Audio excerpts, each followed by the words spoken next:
come, Philipot. It's time I left this place. I can't keep up. You walk at such a pace. Don't trouble, child. No need to show me out. It's not your manners I'm concerned about. We merely pay you the respect we owe. But, Mother, why this hurry? Must you go? I must. This house appalls me. No one in it will pay attention for a single minute. Children, I take my leave much vexed in spirit. I offer good advice, but you won't hear it. Girl, you talk too much. And I'm afraid you're far too saucy for a lady's maid. You push it everywhere and have your say. But how? You, boy, grow more foolish every day. To think my grandson should be such a dunce. I've said it 100 times if I've said it once. If you continue the path on which you've started, you'll leave your worthy father broken-hearted. I think. And you, his sister, seem so pure, so shy, so innocent, so demure. But you know what they say about still waters? I pity parents with secretive thoughts. Now, Mother, And as for you, child, let me add that your behavior is extremely bad. And a poor example for these children, too. Their dear, dead mother did far better than you. You're much too free with money, and I'm distressed to see you so elaborately dressed. When it's one's husband one aims to please, one has no need for such costly fripperies. Oh, Madame, really? You are her brother, sir, and I respect and love you. But if I were my son, this lady's good and pious spouse, I would make you welcome in my house. You're full of worldly counsels, which I fear aren't suitable for decent folk to hear. Your man Tartuffe is full of holy speeches. And practices precisely what he preaches. He's a fine man and should be listened to. I will not hear him mocked by fools like you. Good God! Do you expect me to submit to the tyranny of that carping hypocrite? Must we forego all joys and satisfactions because that bigot censors all our actions? To hear him talk, and he talks all the time, there's nothing one can do that is not a crime. He rails about everything, your dear Tartuffe. Whatever he reproves deserves reproof. He's out to save your souls, and all of you must love him, as my son would have you do. Oh, no, grandmother. I could never take to such a rascal, even for my father's sake. That's how I feel, and I shall not dissemble. Oh, his every action makes me seethe and tremble with helpless anger, and I have no doubt that he and I will shortly have it out. Surely it is a shame and a disgrace to see this man usurp the master's place, to see this beggar, who when first he came, had not a shoe or a shoestring to his name, so far forget himself that he behaves as if the house were his and we his slaves. Well, mark my words. Your souls would fare far better if you obeyed his precepts to the letter.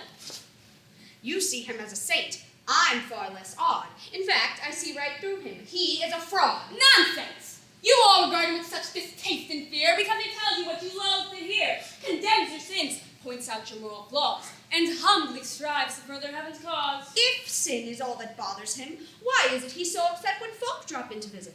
I'll tell you what I think. If you ask me, he's jealous of my mistress's company. Rubbish! He's not alone, child, in complaining of all your promiscuous entertaining. Why? The whole neighborhood's upset, I know, by all these carriages that come and go. In all of this, I'm sure there's nothing vicious. But why give people cause to be suspicious? They need no cause, they'll talk in any case. Madame, this road will be a joyless place if fearing what malicious tongues might say. We lock our doors and turn our friends away.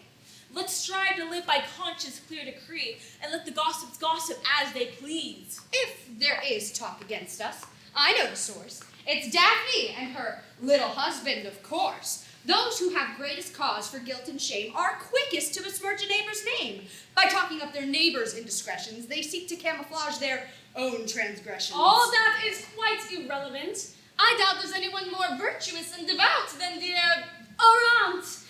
I'm informed she condemns him out of life most vehemently. Oh, yes. She's strict, devout, and has no taint of worldliness. In short, she seems a saint. But it was time which taught her that disguise. She's thus because she can't be otherwise. So long as her attractions could enthrall, she flounced and flirted and enjoyed it all. But now that they're no longer what they were, she quits a world which fast is quitting her and wears a veil of virtue to conceal her bankrupt beauty and her lost appeal. That sort of talk is what you like to hear. Therefore you'd have us all keep still, my dear, while Madame rattles on the livelong day. Nevertheless, I mean to have my say.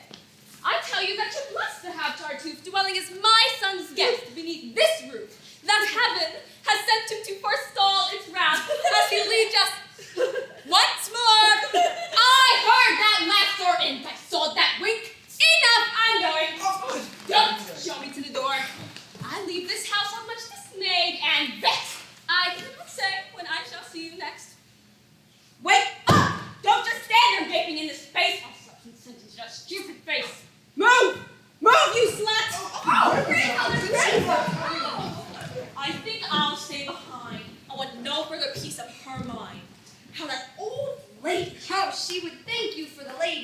sure she'd find the old a little premature. My, what a scene she made, and what a din. And how this man, Tartuffe, has taken her in. Yes, but her son is even worse deceived. His folly must be seen to be believed. In the late troubles, he played an able part and served the king with wise and loyal heart. But he has quite lost his senses since he fell beneath Tartuffe's infatuating spell. He calls him brother, loves him as his life, preferring him to mother, child, or wife.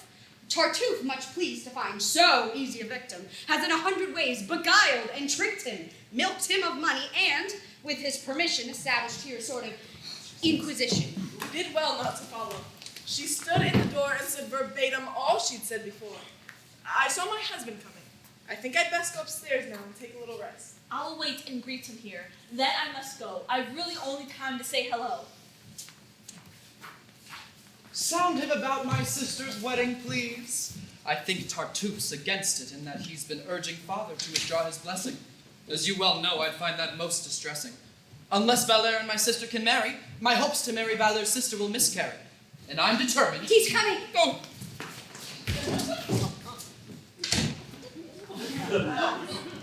Ah, brother, good day. Well, welcome back. I'm sorry I can't stay. How's the country? Blooming, I trust, in green. Excuse me, brother, just one moment. Doreen, has all been well these 2 days I've been gone? How are the family? What's been going on? 2 days ago, your wife had a bad fever and a fierce headache, which refused to leave her. Oh, and Tartuffe. Tartuffe! Why, he's round and red, busting with health and excellently fed. Poor fellow. That night, the mistress was unable to take a single bite at the dinner table. Her headache pains, she said, were simply hellish. Oh, and Tartuffe. He ate his meal with relish, and zealously devoured in her presence a leg of mutton and a brace of pheasants. Poor fellow. Well, the pains continued strong, and so she tossed and tossed the whole night long, now icy cold, now burning like a flame. We sat beside her bed till morning came. Oh, and Tartuffe. Why, having eaten, he rose and sought his room, already in a doze, climbed into his warm bed and snored away in perfect peace until the break of day. Poor fellow. After much ado, we talked her into dispatching someone for the doctor. He bled her, and the fever quickly fell. Oh, and Tartuffe. He bore it very well, and to keep his cheerfulness at any cost and make up for the blood Madame had lost, he drank at lunch 4 beakers full of port. Poor fellow. Both are doing well, in short. I'll go and tell Madame you've expressed keen sympathy and anxious interest. That girl was laughing in your face, and though I no wish to offend you, even so are you so dazed by this man's hocus pocus that all the world, save him, is out of focus? You've given him clothing, shelter, food, and care. Why must you also... Brother, stop right there. You do not know the man of whom you speak. I grant you that, but my judgment's not so weak that I can't tell. By his effect on others... Oh, when you meet him, you two will be like brothers. There has been no loftier soul since time began. He is a man who... an excellent man. Yes, thanks to him, I'm a changed man indeed. Under his tutelage, my soul's been freed from earthly loves and every human tie. Why, my mother, children, brother, and wife could die, and I'd not feel a single moment's pain. That's a fine sentiment, brother. Most humane. Oh, had you seen Tartuffe as I first knew him, your heart, like mine, would have surrendered to him. He used to come into our church each day and humbly kneel nearby and start to pray. He'd draw the eyes of everybody there by the deep fervor of his heartfelt prayer. He'd sigh and weep, and sometimes, with a sound of rapture, he would bend and kiss the ground. His serving man, no less devout than he, informed me of his master's poverty. I gave him gifts, but in his humbleness he'd beg me every time to give him less. At length, heaven prompted me to take him in, to dwell with us, and free our souls from sin. He guides our lives, and to protect my honor stays by my wife, and keeps an eye upon her. He tells me whom she sees, and all she does, and seems more jealous than I ever was. Good God, man.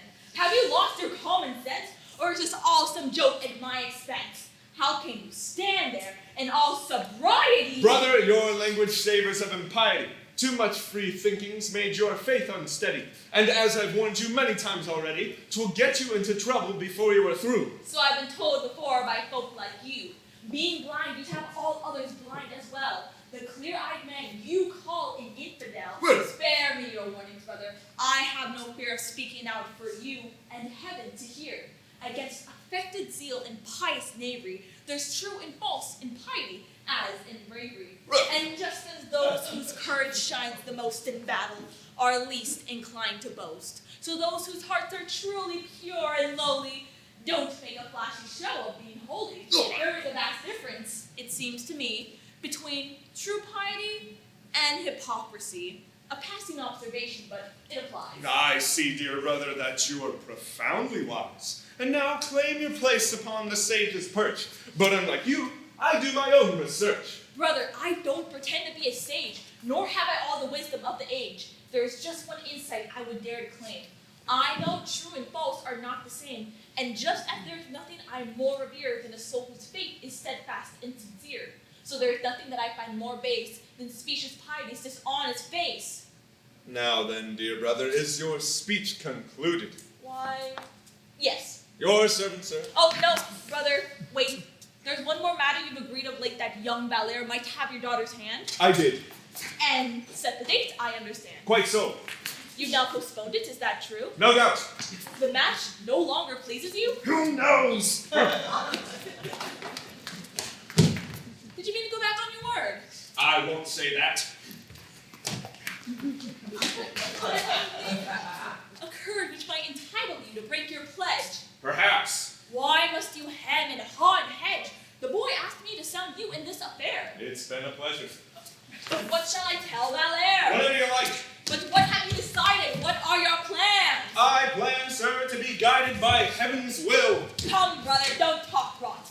You've given Valere your word. Will you keep it or not? Good day.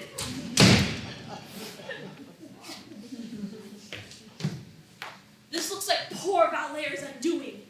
I'll go warn him that there's trouble brewing.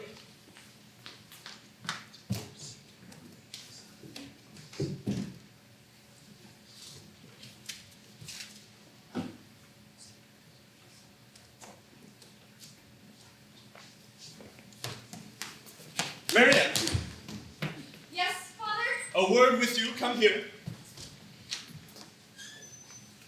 What are you looking for? Eavesdroppers, dear, up making sure we shan't be overheard. Someone in there could catch our every word. Oh, good. We're safe. Ah, Marianne, my child, you're a sweet girl who's tractable and mild, whom I hold dear and think most highly of. I'm deeply grateful, Father, for your love. Well said, daughter, and you can repay me if in all things you cheerfully obey me. Quick! Oh, so please you, sir, is what lights me best. Good. Good. Now, what do you think of Tartuffe, our guest? I, sir? Yes, weigh your answer, think it through. Oh, dear. I'll say whatever you wish me to. That's wisely said, my daughter. Save him then that he's the very worthiest of men, and that you're fond of him, and would rejoice in being his wife. If that should be my choice. Well. What? What's that? Well? Forgive me, pray. Did you not hear me? Of whom must I say that I am fond of him and would rejoice in being his wife if that should be your choice? Why of Tartuffe? But, Father, that's false, you know. Why would you have me say what isn't so? Because I am resolved it shall be true. That it's my wish should be enough for you. You can't mean, Father! Yes, Tartuffe should be allied by marriage to this family, and he's to be your husband. Is that clear? It's a father's privilege. So, but what are you doing in here? Is curiosity so fierce a passion with you that you must eavesdrop in this fashion? There's lately been a rumor going about, based on some hunch or chance remark, no doubt, that you mean Marianne to wed Tartuffe. I've laughed it off, of course, as just a spoof. You find it so incredible. Yes, I do. I won't accept that story even from you. Well, you'll believe it when the thing is done. Oh, yes, of course. Go on and have your fun. I've never been more serious in my life. Daughter, I mean it. You're to be his wife. No, don't believe your father. It's all a hoax. See here, young woman. Come, sir, no more jokes. You can't fool us. How dare you talk that way? All right, we believe you. Sad to say.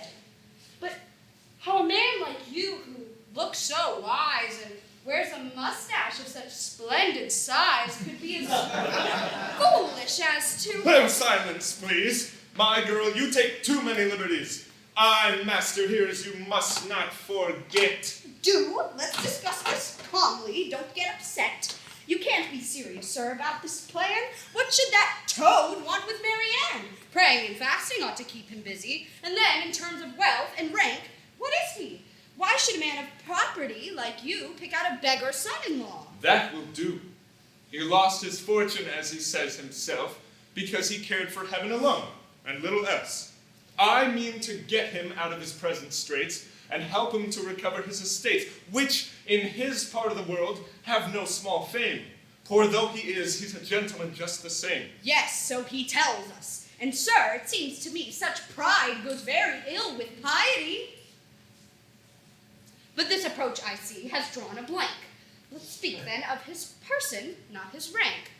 Doesn't it seem to you a trifle grim to give a girl like her to a man like him? When two are so ill-suited, can't you see what the sad consequence is bound to be? A young girl's virtue is imperiled, sir, when such a marriage is imposed on her. For if one's bridegroom isn't to one's taste, it's hardly an inducement to be chaste. And many a man with horns upon his brow has made his wife the thing that she is now. It's hard to be a faithful wife, in short, to certain husbands of a certain sort.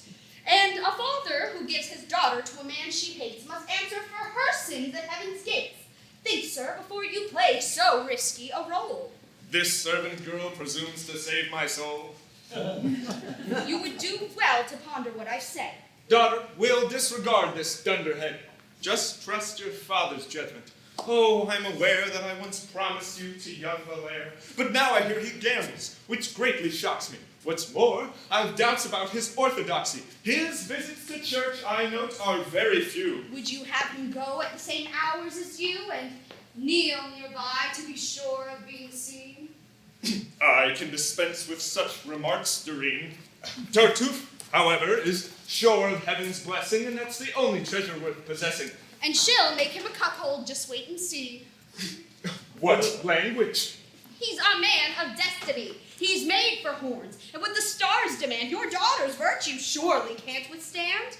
Don't interrupt me further. Why can't you learn that certain things are none of your concern? It's for your own sake that I interfere. Most kind of you. Now hold your tongue, did you hear? If I didn't love you, Spare me your affection. I'll love you, sir, in spite of your objection. What? I can't bear, sir, for your honor's sake, to let you make this ludicrous mistake. You mean to go on talking? If I didn't protest this sinful marriage, my conscience couldn't rest. If you don't hold your tongue, you little shrew! What, lost your temper, a pious man like you? Yes! Yes!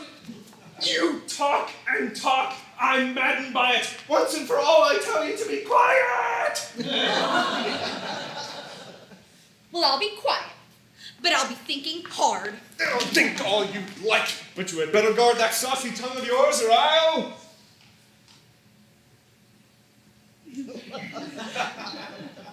Now, child, I've weighed this matter fully. It drives me wild that I can't speak. Tartuffe is no young dandy, but still his person Is as sweet as candy. is such that, even if you shouldn't care for his other merits, They'll make a lovely pair. If I were she, no man would marry me against my inclination and go scot-free. He would learn before the wedding day is over how readily a wife can find a lover. it seems you treat my orders as a joke. Why? What's the matter? 'Twas not to you I spoke. What were you doing? Talking to myself, that's all. Oh, one more bit of impudence and gall, and I shall give her a good slap in the face.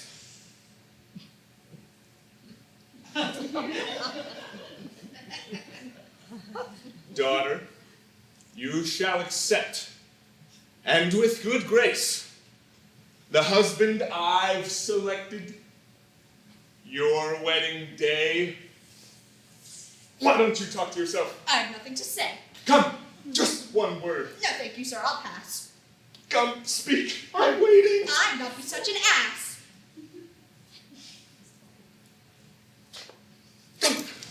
In short, dear daughter, I mean to be obeyed, and you must bow to the sound choice I've made. I'd not wed such a monster even in jest.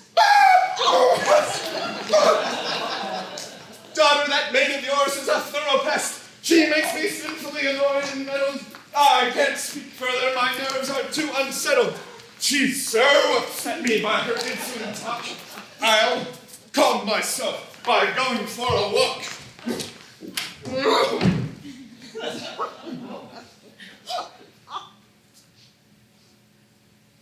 Well, have you lost your tongue, girl? Must I play your part and say the lines you ought to say? Fates with a fate so hideous and absurd, can you not utter one dissenting word? What good would it do? A father's power is great. Resist him now, or it will be too late. But tell him one cannot love at a father's whim, that you shall marry for yourself, not him, and that since it's you who are to be the bride, it's you, not he, who must be satisfied. And if his Tartuffe is so sublime, he is free to marry him at any time. I vowed so long to father's strict control. I couldn't oppose it now to save my soul. Oh, come, Marianne. Do listen to reason, won't you? Valere has asked for your hand. Do you love him or don't you? Oh, how unjust of you!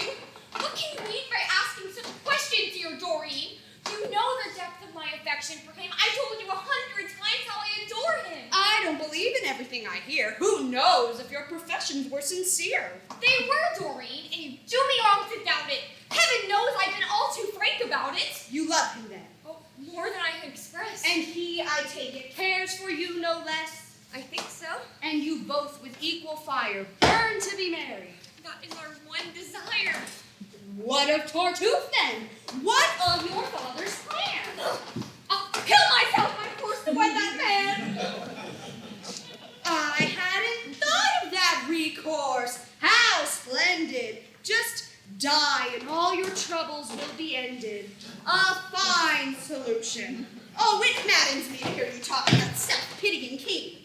How harsh you are! It's most unfair. You have no sympathy for my despair. I've none at all for people who talk drivel and when faced with difficulties whine and snivel. No doubt I'm timid, but it would be wrong. True love requires a heart that's firm and strong. I'm strong in my affections for Valere, but coping with my father's his affair. But if your father's brain had grown so cracked over his dear Tartuffe that he can retract his blessing, though your wedding day was named, surely it's not Valere who's to be blamed. If I defied my father, as you suggest, would it not seem unmaidenly at best? Shall I defend my love at the expense of brazenness or disobedience? Shall I parade my heart's desires and flaws? Oh, I ask nothing of you. Clearly, you want to be Mrs. Tartuffe, and I feel bound not to oppose a wish so very sound. What right have I to criticize the match? Indeed, my dear, the man's a brilliant catch.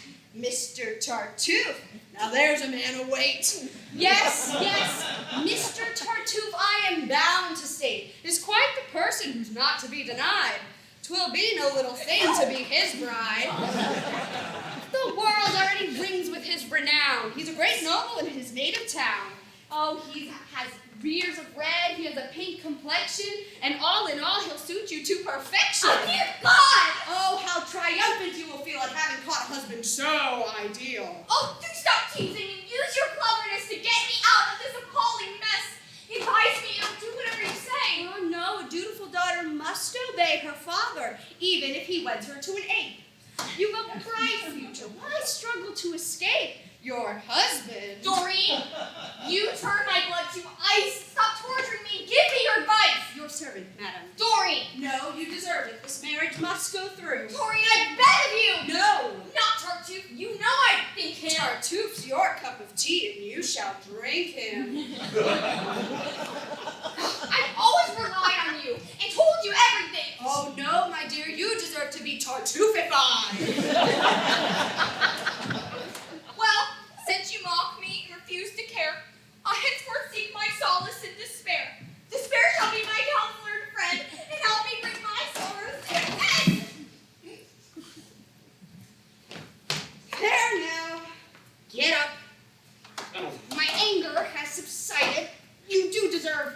Some pity, I've decided. Doreen, if Father makes me undergo this dreadful martyrdom, oh God, I know! Don't fret. It won't be difficult to discover some plan of action. But here's Valere, your lover. Madame, I've just received some wondrous news, regarding which I'd like to hear your views. What news? You're marrying Tartuffe. I find that Father does have such a match in mind. Your father, Madame? Has just this minute said it's Tartuffe he wishes me to wed. Can he be serious? Oh, indeed he can. He clearly has his heart set upon the plan. Then what position do you propose to take, Madame? Why, I don't know. For heaven's sake, you don't know. No, Well. advise me, do. Oh, marry the man! That's my advice to you. That's your advice? Yes. Truly? Oh, absolutely. You couldn't choose more wisely, more astutely. Thanks for this counsel. I'll follow it, of course. Do. I'm sure 'twill cost you no remorse. To give it didn't cause your heart to break. I gave it, Madame. Only for your sake. And it's for your sake that I take it, sir. Let's see which fool will prove the stubborner. So, I am nothing to you. And it was flat deception when you Please, and I... enough of that. You've told me plainly to agree to wed the man my father's chosen for me. And since you deigned to counsel me so wisely, I promise, sir, to do as you advise me. What? No! 'Twas not by me that you were swayed, no. Your decision was already made. Though now, to save appearances, you protest that you're betraying me at my behest. Just as you say. Quite so. And I now see that you were never truly in love with me. You're free to think so if you choose. Oh, I choose to think so. But here's a bit of news. You spurred my hand, but I know where to turn for kinder treatment, as you shall quickly learn. I'm sure you do. Your noble qualities inspire affection. Oh, forget my qualities, please. They don't inspire you overmuch, I find. But there's another lady I have in mind, whose sweet and generous nature will not scorn to compensate me for the loss I've borne. I'm no great loss, and I'm sure you'll transfer your heart quite painlessly from me to her. I'll do my best to take it in my stride. The pain I feel at being cast aside, time and forgetfulness may put an end to. Or if I can't forget, I shall pretend to. No self-respecting person is expected to go unloving once he's been rejected. Now that's a fine, high-minded sentiment. One to which any sane man would assent. Would you prefer it if I pined away in hopeless passion to my dying day? Go then! Console yourself! Don't hesitate! I wish you to! Indeed, I cannot wait! You wish me to. Yes? That's the final straw. Madame, farewell. Your wish shall be my law. Splendid! This breach, remember, is of your making. It's you who's driven me to the step I'm taking. Of course! Remember, too, that I am merely following your example. I see that clearly. Enough. I'll go do your bidding, then. Good! You shall never see my face again. Excellent!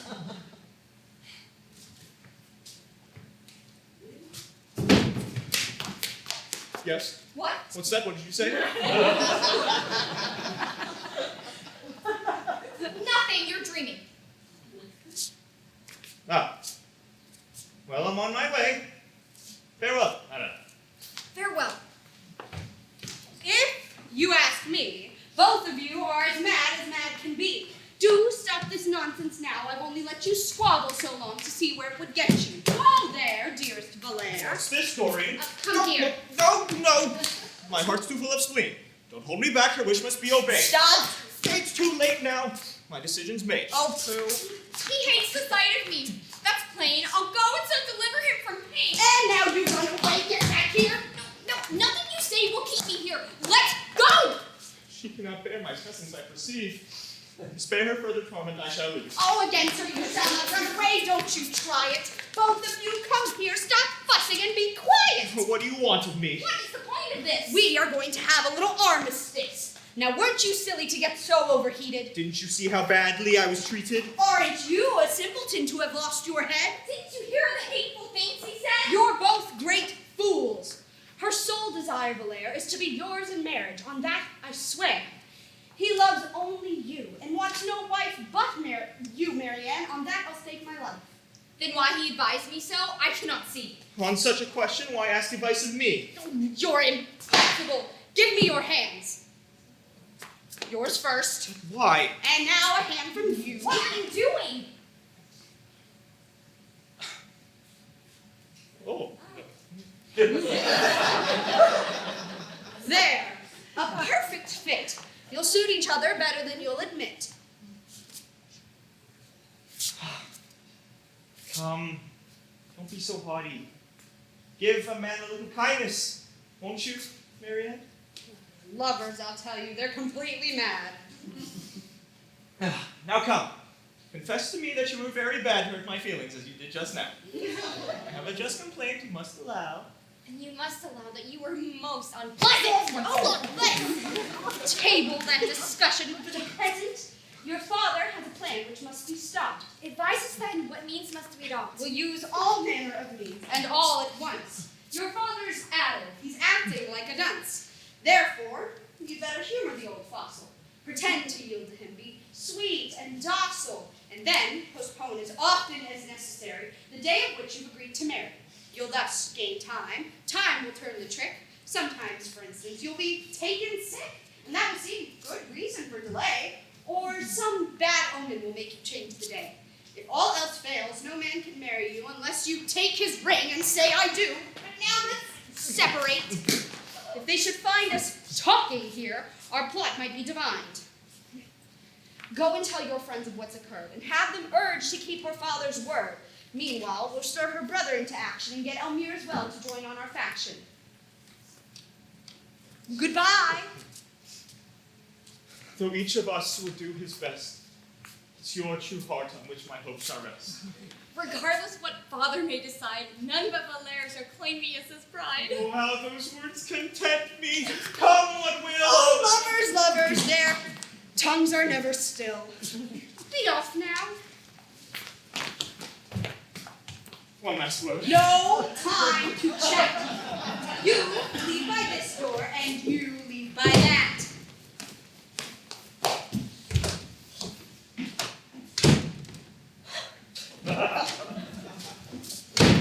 Oh, may lightning strike me even as I speak. They all men call me cowardly and weak. If any fear or scruple holds me back from settling things at once with that great quack. Now don't give way to violent emotion. Your fathers merely talked about this notion, and words and deeds are far from being one. Much that is talked about is left undone. No! I must stop that scoundrel's machinations. I'll go and tell him off. I'm out of patience. Do stay calm and be practical. I'd rather my mistress dealt with him and with your father. She has some influence over Tartuffe, I've noted. He hangs upon her word, seems most devoted, and may indeed be smitten by her charm. Pray, heaven it's true, 'twould do our cause no harm. She sent for him just now to sound him out on this affair you're so incensed about. She'll find out where he stands and tell him, too, what dreadful strife and trouble would ensue if he lends countenance to your father's plan. I couldn't get in to see him, but his man says he's almost finished with prayers. Go now, I'll catch him when he comes downstairs. I want to hear this conference, and I will. No, they must be alone. Oh, I'll keep still. Not you. I know your temper. You'd start a brawl shouting, stamp your foot, and spoil it all. Go now. I won't. I have a perfect right. Lord, you're a nuisance.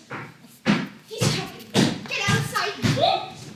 Hang up my hair shirt, put my scourge in place, and pray on for having perpetual grace.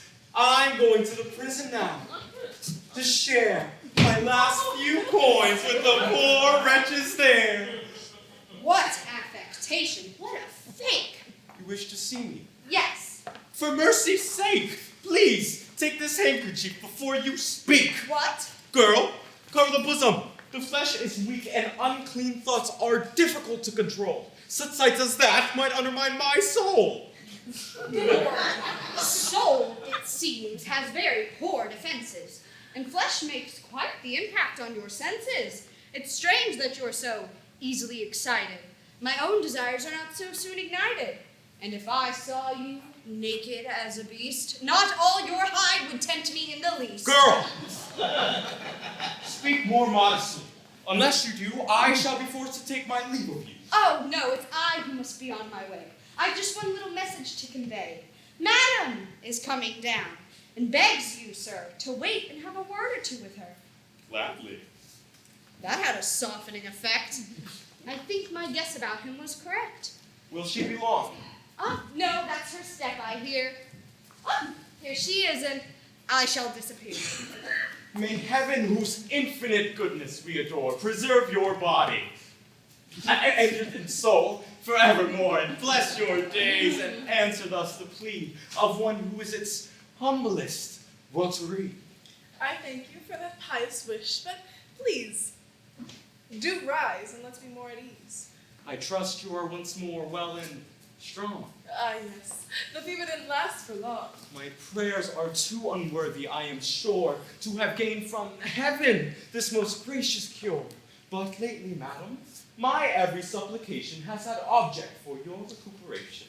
You shouldn't have troubled so. I don't deserve it. Your health is priceless, madam, and to preserve it, I gladly give my own, in all sincerity. Sir, you outdo us all in Christian charity. You've been most kind. I count myself your debtor. 'Twas nothing, madam. I long to serve you better. And there's a private matter I'm anxious to discuss. I'm glad that there's no one here to hinder us. I too am glad. It fills my heart with bliss to find myself alone with you like this. For just this chance, I prayed with all my power, but prayed in vain until this happy hour. This won't take long, sir, and I hope you'll be entirely frank and unconstrained with me. Indeed, there's nothing more I'd rather do than bare my inmost heart and soul to you. But first, let me say that what remarks I've made about the constant visits you are paid were prompted not by any mean emotion, but rather a pure and deep devotion, a fervent zeal. No need for explanation. Your sole concern, I'm sure, was my salvation. Quite so. In such great fervor do I feel. Oh, please, you're pinching. 'Twas from excess of zeal. I never meant to cause you pain. I swear, I'd rather What could your hand be doing there? feeling your gown. What soft, fine woven stuff.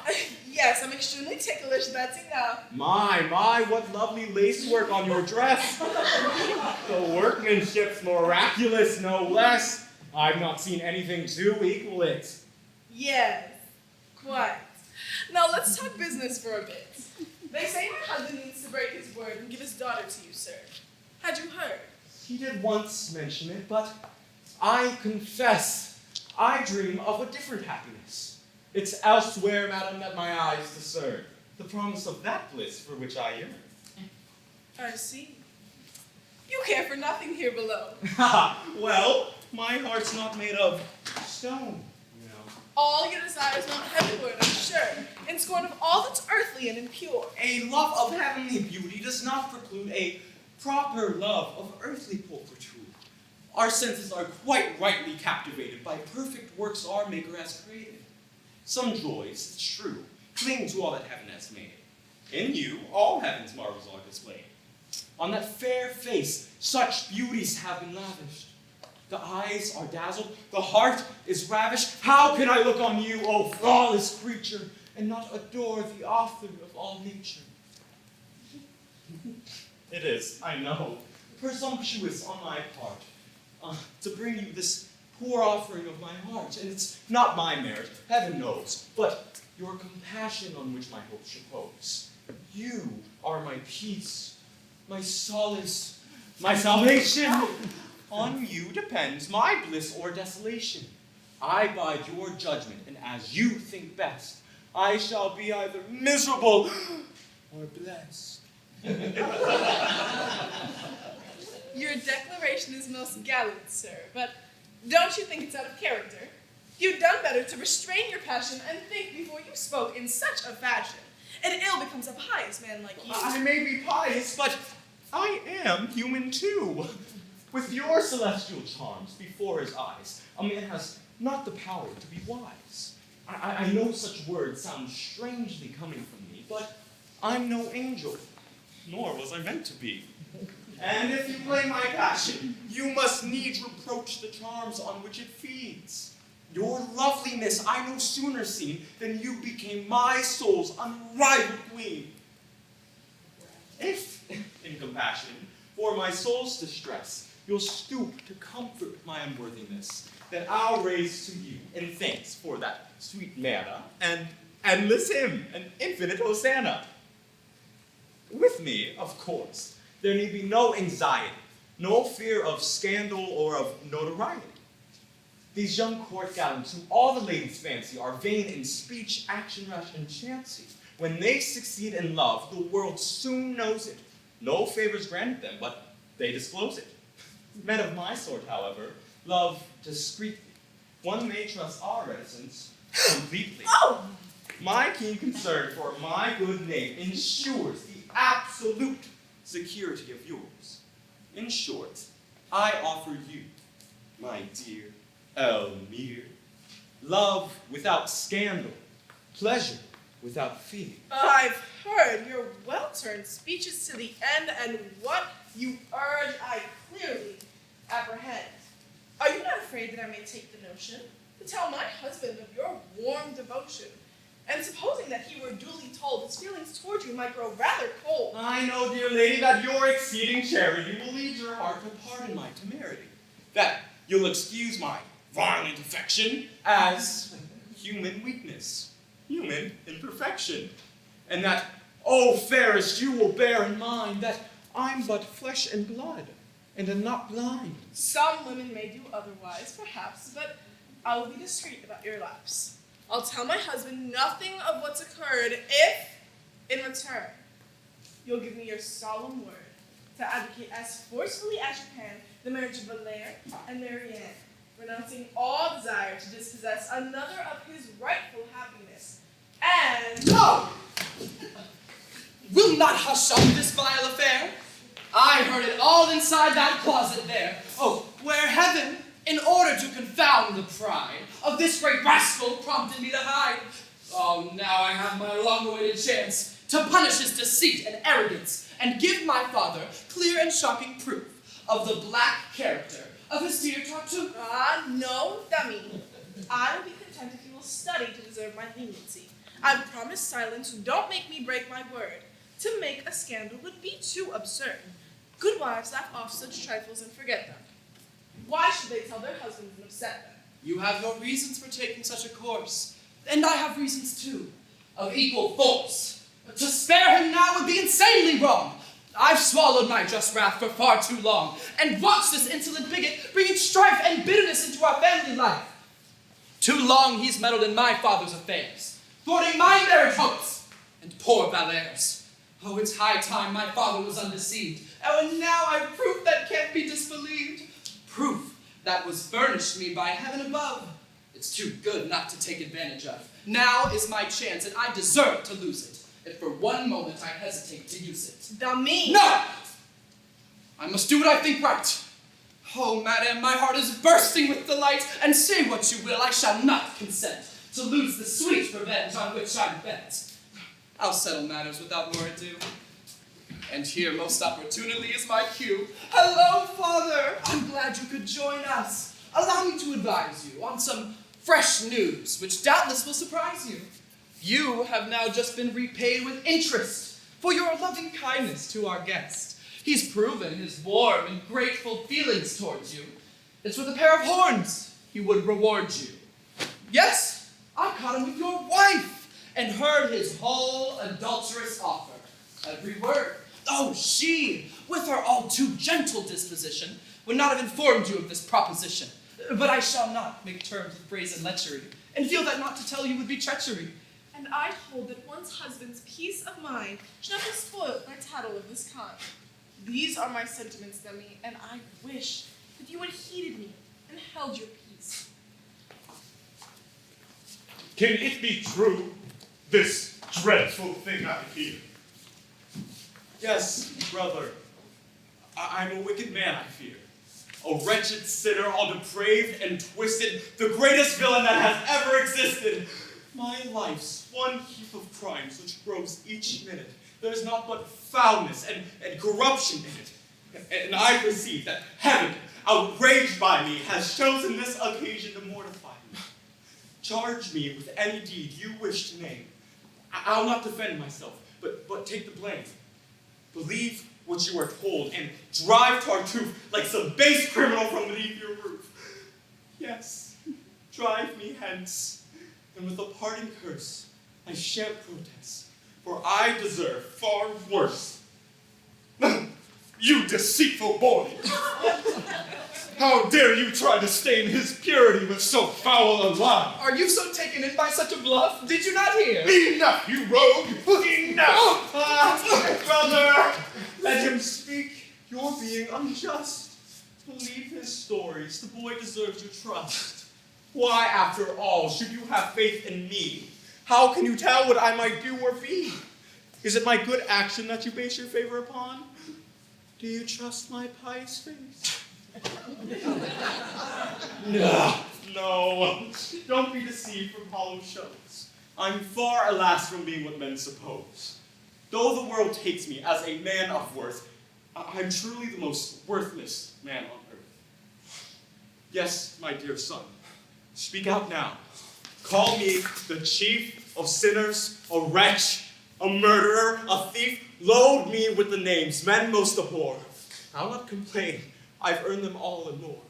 I'll kneel here while you pour them on my head as a just punishment for the life I've led. This is too much, dear brother. Have you no heart? Are you so hoodwinked by this rascal's art? Be still, you monster! Oh, brother, I pray you rise. Villain! Oh, but... Silence! Oh, can't you realize? Just one word more and I'll tear you limb! In God's name, brother, don't be harsh with him. I'd rather far be tortured at the stake than see him bear one scratch for my poor sake. Ingrate, if I must beg you on bended knee to pardon him. Such goodness cannot be. Now there's true charity. What? Oh, you! Let me still. I know your motives. I know you wish him ill. Yes, all of you, wife, children, servants, all conspire against him and desire his fall, employing every shameful trick you can to alienate me from this saintly man. Oh, but the more you seek to drive him away, the more I'll do to keep him. Without delay, I'll spite this household and confound its bride by giving him my daughter as his bride. Oh, you're going to force her to accept his hand? Yes, and this very night, you understand, I shall defy you all and make it clear that I'm the one who gives the orders here. Come, wretch, kneel down and clasp his blessed feet. And ask his pardon for your black deceit. Oh, I ask that swindler's pardon? Why, I'd rather... So you insult him and defy your father. A stick! Oh, a stick! No. No. Release me, do. Out of my house this minute. Be off with you. And never dare set foot in it again. Oh, well, I shall go, but Go quickly then. I disinherit you. An empty purse is all you'll get from me. Accept my curse.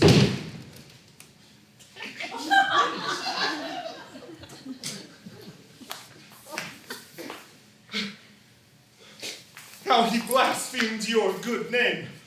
What a son. Forgive him, Lord, as I've already done. You can't know how it hurts when someone tries to blacken me in my dear brother's eyes. Oh, the mere thought of such ingratitude plunges my soul in so dark a mood. Such horror grips my heart. I gasp for air and cannot speak and feel myself near death. You blackguard! Why did I spare you? Why did I not rip you into little pieces on the spot? yours yourself. And don't be hurt, dear friend. These scenes, these dreadful quarrels have got to end. I've much upset your household, and I perceive the best thing will be for me to leave. What are you saying? They're all against me here. They'd have you think me false and insincere. Oh, what of that? Have I ceased believing in you? Their adverse talk will certainly continue, and charges which you now repudiate, you may find credible at a later date.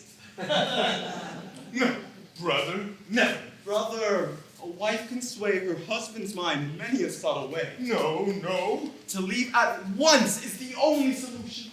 Only thus may I end their persecution. No, I'll not allow it. You shall remain. Oh, well, 'twill mean much martyrdom and pain, but if you wish it. Oh, enough! So be it. But there's one thing that needs to be settled as I see it. For your dear honor and our friendship's sake, there's one precaution I feel bound to take. I shall avoid your wife and keep away. No, you shall not. Whatever they may say, it pleases me to vex them. And for spite, I'd have them see you with her day and night. What's more, I'm going to drive them to despair by making you my only son and heir. This very day, I give to you alone clear deed and title to everything I own. A dear, good friend and son-in-law to be is more than wife or child or kin to me. Will you accept my offer, dearest son? In all things, let the will of heaven be done. Poor fellow! Come, we'll go drop the deed, and then let them burst with disappointed greed.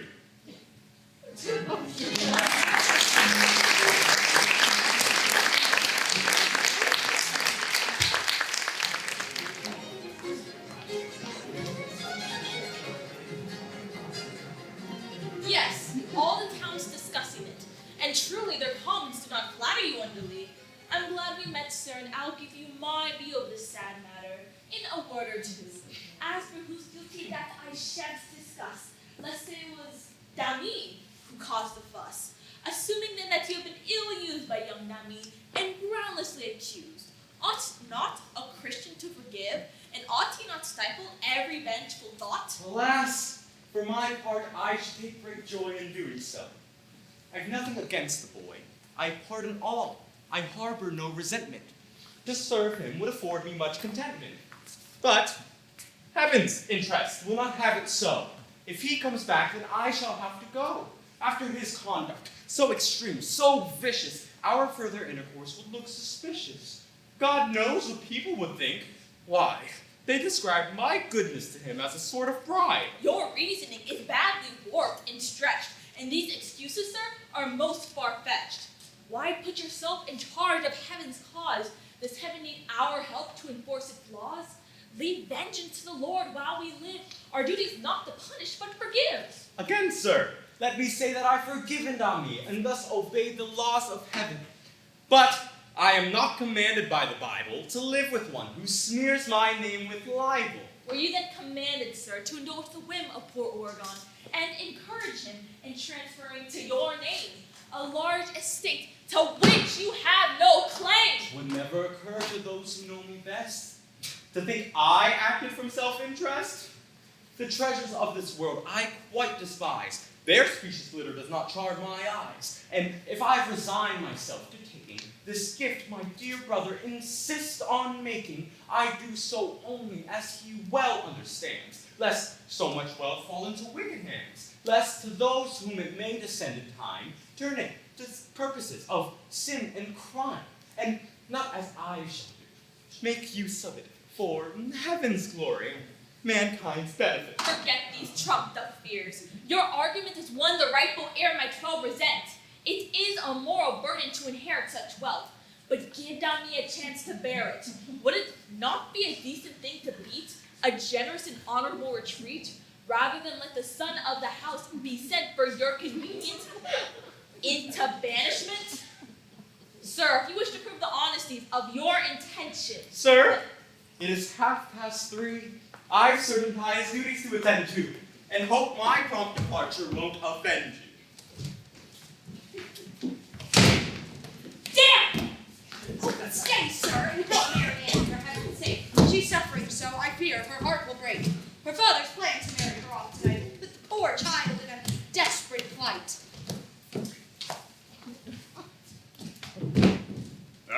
Glad to find you all assembled here.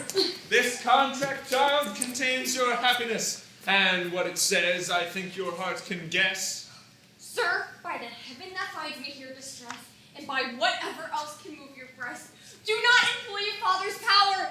I pray you to crush my heart and force it to obey you, nor by your harsh commands that oppress me so that I'll begrudge the duty which I owe, and do not so embitter and enslave me that I shall hate the very life you gave me. Spare me, I beg, I implore, the pain of wedding one whom I abhor, and do not, by heartless use of force, drive me to contemplate some desperate course. Be firm, my soul, no human weakness now. I don't resent your love for him. Allow your heart free rein, sir. Give him your property. And if that's not enough, take mine from me. He's welcome to my money. Take it too, but I beg, do not include my person too. Spare me, I beg, and let me end the tale of my sad days behind a convent veil. A convent! Ha!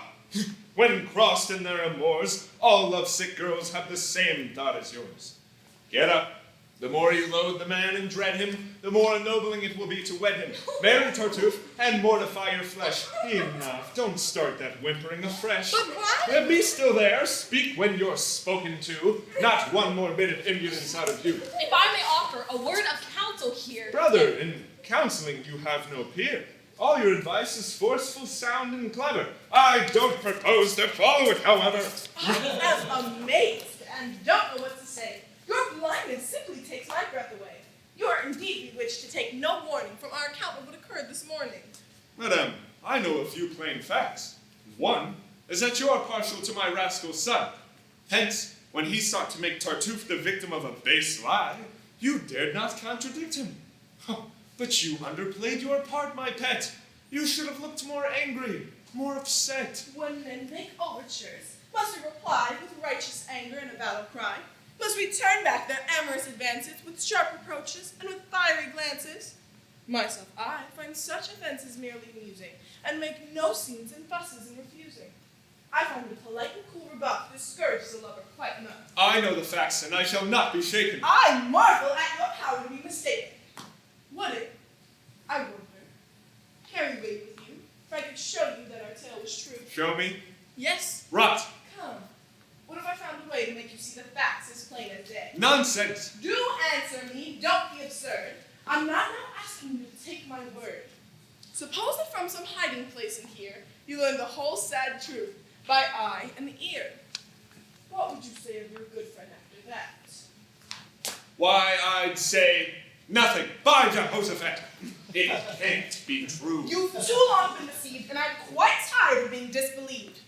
Come now, let's put my statements to the test, and you shall see the truth made manifest. I'll take that challenge.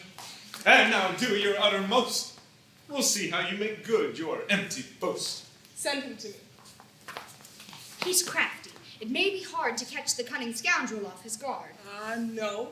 Amorous men are gullible. Their conceit so blinds them, they're never too hard to cheat. Have him come down. Please, leave us for a bit.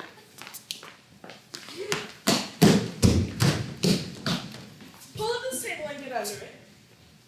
What? It is essential that you are well hidden. Why there? Oh, heavens, just do as you are bidden. Under the table now, and once you are there, take care that you are not seen nor heard. Well, I'll indulge you, since I gave my word to see you through this infantile charade. Once it's over, you'll be gladly played. I'm going to act quite strangely now, and you must not be shocked by anything I do. Whatever I say, you must excuse as part of the deceit that I am forced to use.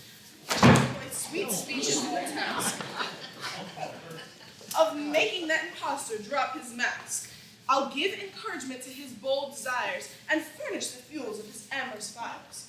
Since it is for your sake and his destruction, I shall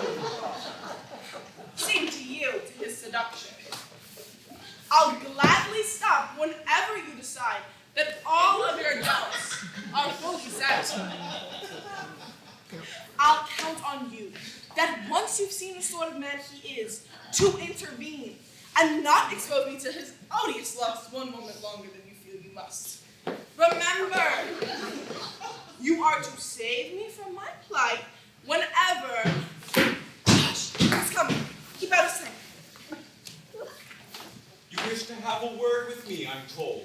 Yes, I have a little secret to unfold. Before I speak, however, it'd be wise to close that door and look about for spies.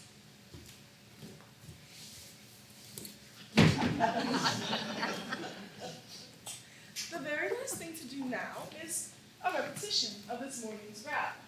I've never been so badly caught off guard, and oh, how I feared you. You saw how hard I tried to make that troublesome dummy control his temper and hold his peace. In my confusion, I didn't have the sense to simply contradict his evidence. But, as it turns out, that was for the best. And all has worked out in our interest. This storm has only bettered your position. My husband will have the least suspicion. And in mockery of all those who do, he bid me be continually with you. And that's why now, quite fearless of reproof, I can be alone with my Tartuffe. And while my heart, perhaps all too quick to yield, feels free to let its passion be revealed. Madam, your words confuse me. Not long ago, you spoke in quite a different style, you know. Sir, if that refusal made you smart, it's little you know of a woman's heart, or what the heart is trying to convey when it resists in such a feeble way. Always at first, our modesty prevents a frank avowal of tender sentiments. However high the passion which inflames us still, to confess its power somehow shames us. Thus we reluct at first, yet in a tone that tells you that our heart has been overthrown, that what our lips deny, our pulse confesses, and in time, all no's will turn to yeses. I fear that my words are all too frank and free, and a poor excuse of a woman's modesty, but tell me, if you will, would I have tried to make Bemi be still? Would I have listened, calm and unoffended, until your lengthy offer of love was ended, and been so very mild in my reaction, had your sweet words not given me satisfaction? And when I tried to force you to undo the marriage plans that my husband had in view, what did my urgent pleading signify, if not that I admired you, and that I deplored the thought that someone else might own part of the heart I wished was mine alone? Madam, no happiness is so complete as from when lips we love come words so sweet. Their nectar floods my every sense and drains in honeyed rivulets through all my veins.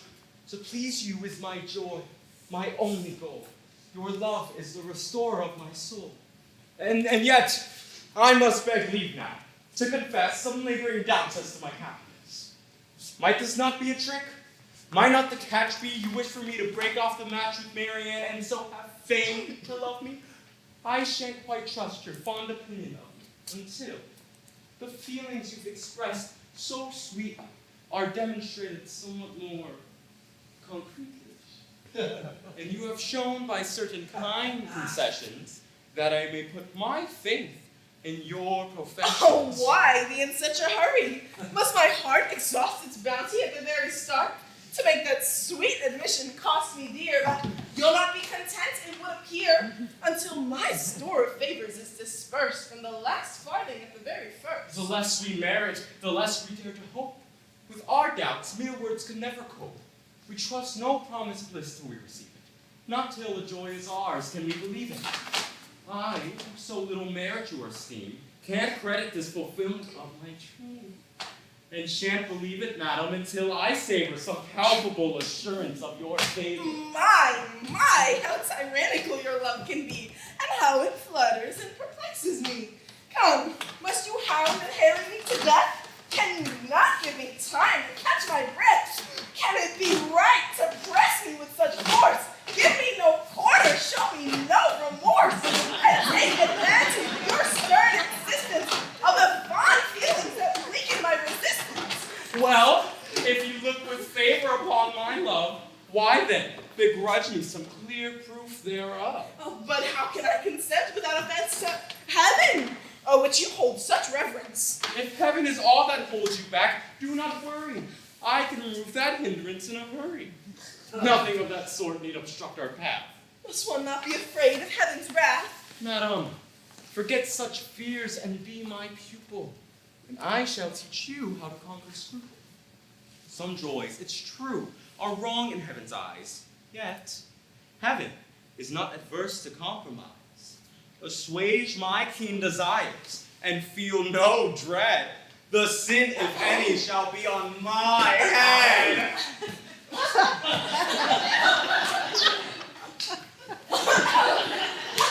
You've a bad cough. Yes, it's bad indeed. A bit of licorice may be what you need. No, I have a stubborn cold. It'll take much more than licorice to cure it. How aggravating. Oh, more than I can say. If you're still troubled, think of things this way. No one shall know our joys, save us alone. And there's no evil till the act is known. It's scandal, madam, which makes it an offense. And it's no sin, a sin in confidence. Well, clearly I must do as you require and yield to your importunate desire. It is apparent now that nothing less will satisfy you, so I acquiesce.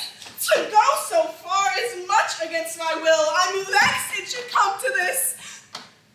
But still, since you are so determined, since you won't allow mere words to convince you, and since you ask for concrete evidence, I see nothing for it now but to comply. If it is sinful, if I am wrong to do it, so much worse the man who drove me to it. The fault surely cannot be charged to me. The fault, if any, shall be on me. And Open the door and peek out. I wouldn't want my husband poking about. why worry about the man? Each day he grows more gullible. One could lead him by the nose. The fineness here would fill him with delight. And if he saw the worst, he'd doubt his sight. Nevertheless, do step out for a minute into the hallway and make sure no one is in it.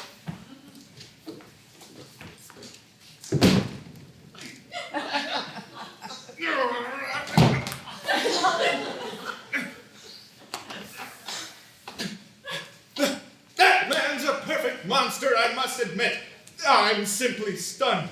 I can't get over it. What? Coming out so soon? How premature. Get back in hiding and wait until you're sure. Stay till the end and be convinced completely. We wouldn't want to stop till things are proven concretely.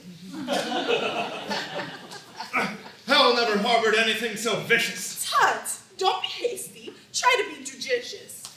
Stay until the end and make sure there's no mistake. No jumping to conclusions, for heaven's sake. Madam, all things have worked out to perfection. I've given the neighboring rooms a full inspection. No one's about, and now I may at last. Hold on, my passionate fellow. Not so fast.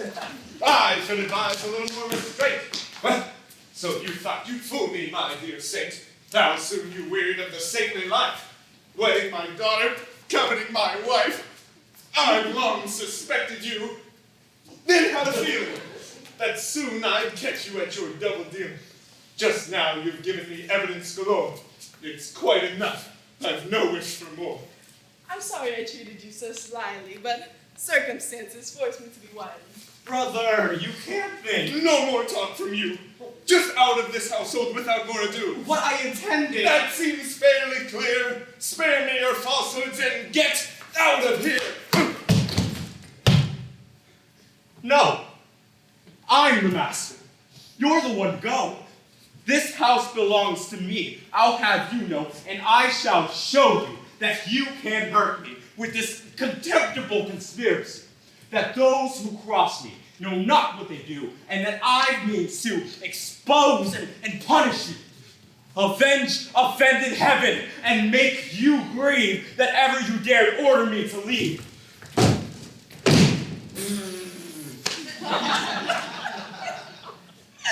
What was the point of all that angry chatter? Dear God, I'm worried. This is no laughing matter. How so? I fear I understood his drift. I'm much disturbed about that deed of gift. You gave him? Yes, It's all been drawn and signed. But one thing more is weighing on my mind. What? I'll tell you, but first, let's see if there's a certain strongbox in his room upstairs.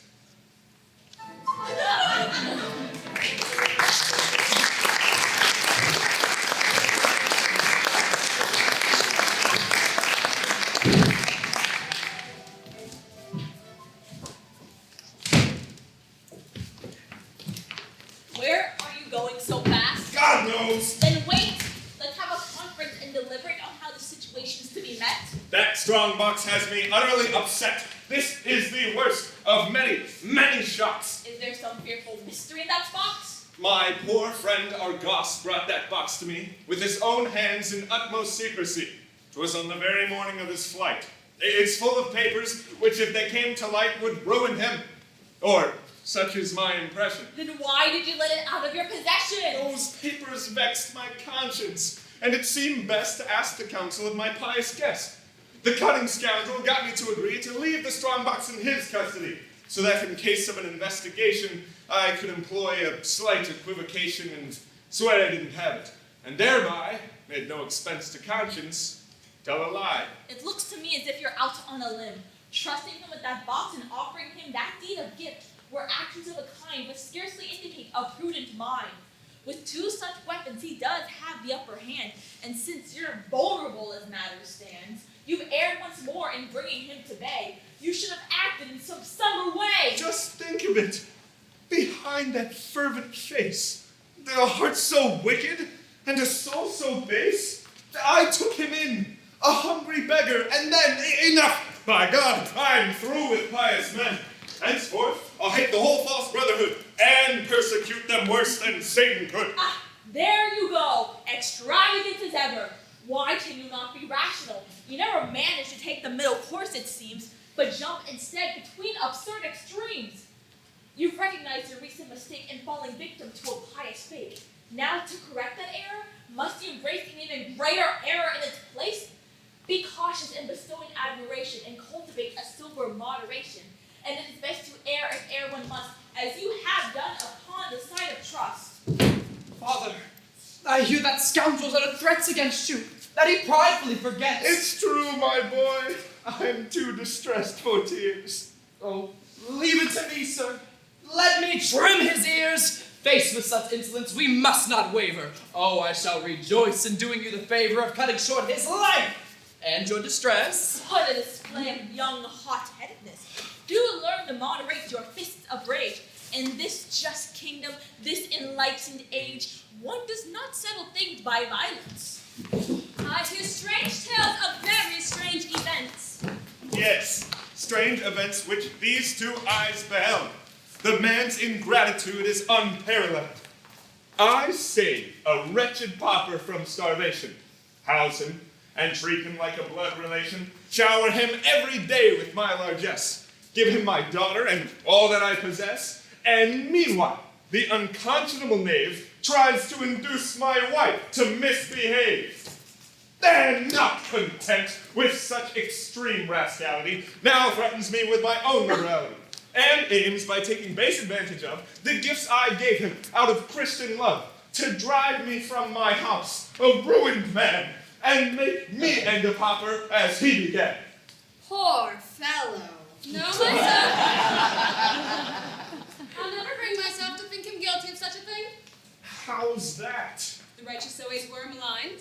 Speak clearly, mother. Say what's on your mind. I mean that I can smell a rat. My dear, you know how everybody hates him here. That has no bearing on the case at all. I've told you 100 times when you were small that virtue in this world is hated ever. Malicious men may die, but malice? Never. No doubt that's true. But how does it apply? They turned you against them by a clever lie. I've told you I was there and saw it done. Ah, slanderers who stop at nothing. Mother, I'll lose my temper. For the last time, I tell you, I was witness to the crime. The tongues of spite are busy night and noon, and to their venom no one is immune. You're talking nonsense. Can't you realize I saw it? Saw it. Saw it. With my eyes. So, do you understand me? Must I shout it into your ears before you'll cease to doubt it?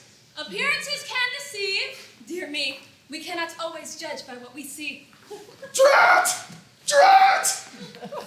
One often interprets things awry. Good can seem evil to a suspicious eye. Was I to see his pine at Elmire as an act of charity? Until his guilt is clear, a man deserves the benefit of the doubt. You should have waited to see how things turned out.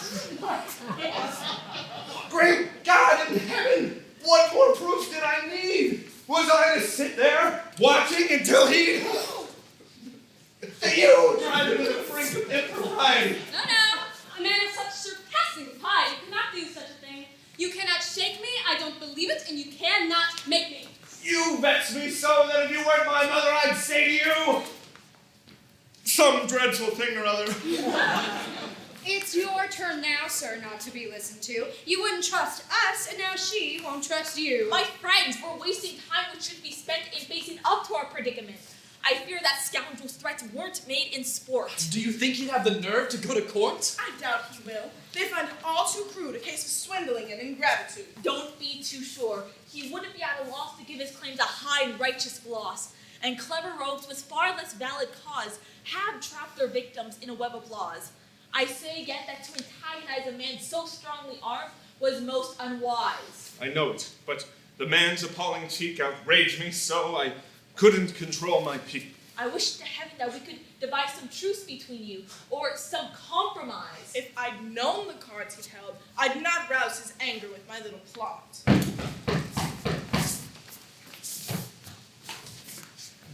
Good day.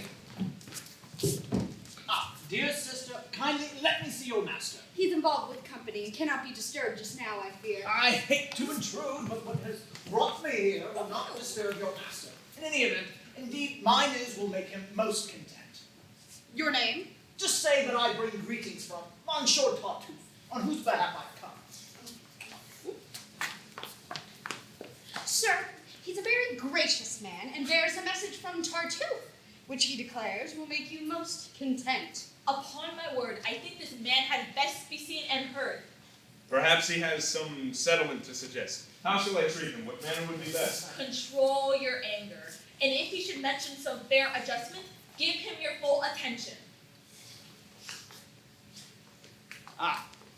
Good health to you, good sir. May heaven confound your enemies, and may your joys abound. A gentle salutation. It confirms my guess that he's here to offer terms. I've always held your family most dear. I served your father, sir, for many a year. Sir, I must ask your pardon. To my shame, I cannot now recall your face or name. Loyal's the name. I'm from Normandy, and I am a bailiff in all modesty.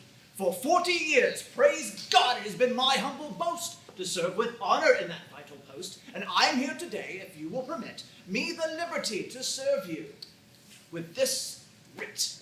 To what? Now, please, sir, let us have no friction. It is nothing but an order of eviction. Move your goods and family out and make room for new occupants without deferment or delay. And give the keys. I leave this house. Why, yes, sir, if you please. This house, from the cellar to the roof, belongs now to Monsieur Tartuffe. He is now lord and master of your estate by virtue of deed of present date, written in clearest legal phrasing. Oh, your insolence is utterly amazing. Young man, my business is not here with you, but with your wise and temperate father who, like every worthy citizen, stands in awe of justice and would never obstruct the law. But not for a million would you rebel against authority. I know that well. Nor will you make trouble or interfere with the execution of my duties here. Someone may execute a smart tattoo on those black breeches of yours before you're through. Sir, bid your son be silent. I much regret to mention such a nasty threat of violence in writing my report. This man Loyal is the most disloyal sort. I love all men of upright character, and when I agreed to serve these papers, sir, it was your feelings that I had in mind. I couldn't bear to see the case assigned to someone else, who might esteem you less, and thus subject you to unpleasantness. What's more unpleasant than telling a man to leave his house and home? You'd like a short reprieve? If you desire it, sir, I shall not press you. but wait until tomorrow to dispossess you. Splendid. I'll come and stay the night here then. Quietly, with half a score of men. For form's sake, you might bring me just before you go to bed with keys to the front door. My men, I promise, will be on their best behavior and not disturb your rest. But bright and early, sir, and you must be quick. You'll move out all your furniture. Every stick. I may be all but bankrupt, but I vow I'd give 100 francs here and now, just for the pleasure of landing one good clout right on the end of that complacent snout. Careful. Don't make things worse. Oh, my boot sole itches to give that beggar a good kick in the britches. Monsieur Loyal, I'd love to hear the whack of a stout stick across your fine broad back. Take care. A woman, too, may go to jail if she uses threatening language to a bailiff. Oh, enough. Sir, this must not go on. Give me that paper, please, and then be gone. Well, au revoir. May God give you all good cheer. May God confound you, and him who sent you here.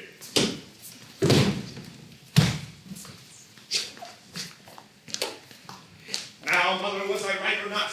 This writ should change your notion of Tartuffe a bit. Do you perceive his villainy at last? I'm thunderstruck. I'm utterly aghast. Oh, come, be fair. You mustn't take offense at this new proof of his benevolence. He's acting out of selfless love, I know. Material things enslave the soul, and so he kindly has arranged your liberation from all that might endanger your salvation.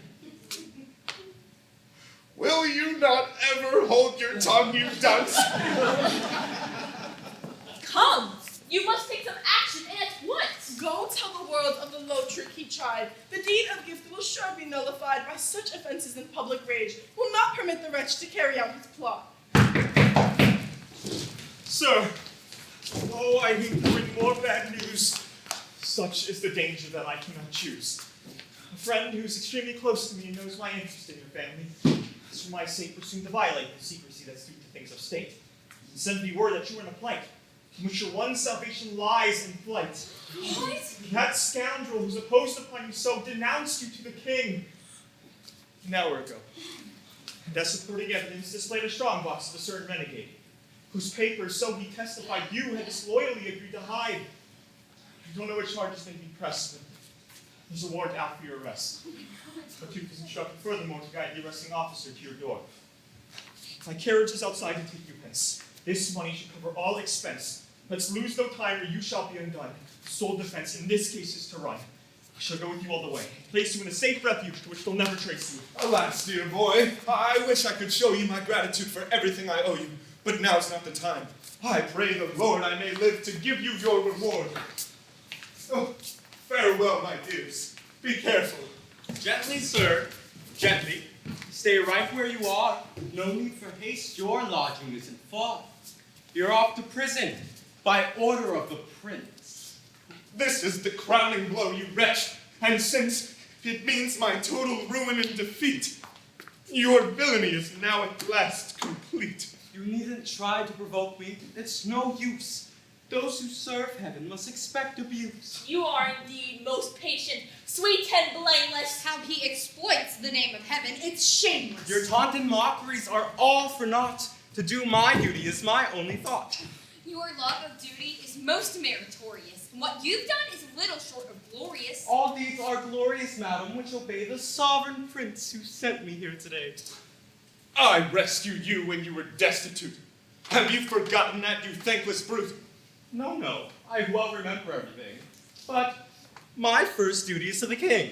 That obligation is so paramount that other claims beside it do not count. Hypocrite! All that we most revere, he uses to cloak his plots and camouflage his ruses. If it is true that you are animated by pure and loyal zeal as you have stated, why was this zeal not roused until you sought to make Oregon a cuckold and been caught? Sir, spare me of this clamor. It's growing shrill. Please, carry out your orders, if you will. Yes, I've delayed too long, sir. Thank you kindly. You're just the proper person to remind me.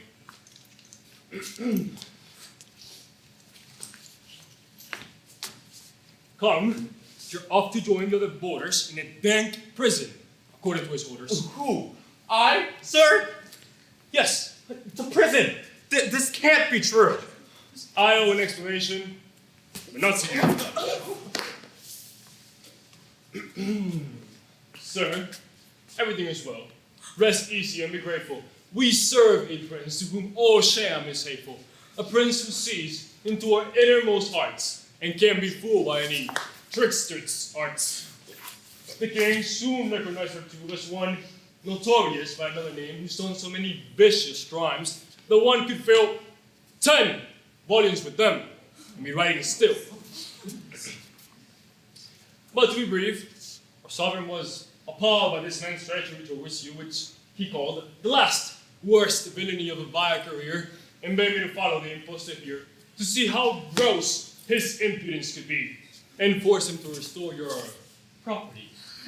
Your private papers, by the king's command, I hereby seize and give into your hand. The king, by royal order, invalidates the deed which gave this rascal your estates and pardons, furthermore, your grave offense in harboring and exile's documents. By these decrees, the king rewards you for your courageous deed in the late war and shows how heartfelt is his satisfaction in recompensing any worthy action, how much he prizes merits, and how he makes more of men's virtues than of their mistakes. Heaven be praised. Crazy guys can't leave the gate. Well, traitor, now you see. Brother, please, let's not descend to such indignity. Leave the poor wretch to his unhappy fate, and don't say anything to aggravate his present woes, but rather hope that he will soon embrace an honest piety. Well said.